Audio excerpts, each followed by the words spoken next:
Praise the lord. యేసు నామమే జయము. మన రక్షకుడు మన విమోచకుడైన యేసుక్రీస్తు పరిశుద్ధమైన నామములో అందరికీ వందనాలు. చిన్న ప్రార్థన ద్వారా ఈ రాత్రికాల సమయమందు వాక్య భాగం ధ్యానించుకుందాము. పరిశుద్ధుడ మహాగణుడు అనే దేవ యేసయ్య, సర్వాధికారినైనా మీకే వేలాది వందనములు, కృతజ్ఞత స్తుతి స్తోత్రం చెల్లించుకుంటున్నాను తండ్రి. ఆయన రాత్రికాల సమయంలో ప్రభు వాక్య భాగం ధ్యానిస్తుండగా వాక్య భాగం మాకు అర్థమవుట్లు సహాయం చేసి మీ కృపలో బలపరిచి మీకు మాదిరిగా మమ్మల్ని నడిపించమని ఈ చిన్న ప్రార్థన ప్రభు యేసుక్రీస్తు పరిశుద్ధ నామములో అడిగి వేడుకుంటున్నాను తండ్రి. Amen amen. కీర్తనల గ్రంథం 78వ అధ్యాయం 38వ వచనం. అయితే ఆయన వాత్సల్య సంపూర్ణుడై వారిని నశింపచేయక వారి దోషం పరిహరించువాడు, తన ఉగ్రతను ఏమాత్రం రేపు కనుక పలుమారు కోపం అంచుకునేవాడు. ఆమె దేవుడి వాక్య భాగం దీవించిన కాక. ప్రభునందు ప్రియులారా, ఇక్కడ వాక్య భాగంలో గమనించినట్లయితే, అయితే ఆయన వాత్సల్య సంపూర్ణుడై వారిని నశింపచేయక వారి దోషము పరిహరించువాడు, తన ఉగ్రతను ఏమాత్రం రేపు కనుక పలుమారు కోపం అంచుకునేవాడు.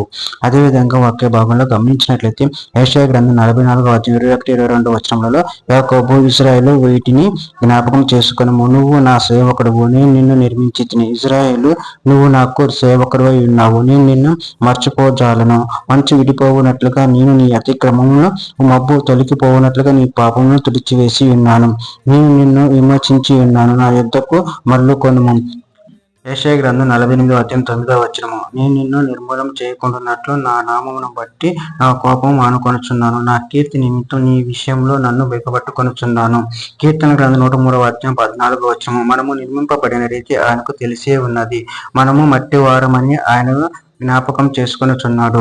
యెషయా గ్రంథం 57వ అధ్యాయం 16వ వచనము. నేను నిత్యము పోరాడువాడును కాను, ఎల్లప్పుడూ కోపించువాడును కాను, అలాగుండి నీడలు నా మూలంగా జీవాత్మ క్షీణించును. నేను పుట్టించిన నరులు క్షీణించిపోవుదురు. విలాప వాక్యములు 3వ అధ్యాయం 22వ వచనం. యెహోవా కృప గలవాడు, ఆయన వాత్సల్యత ఎడతెగక నిలుచున్నది కనుక మనము నిర్మూలము కాకున్న వారము.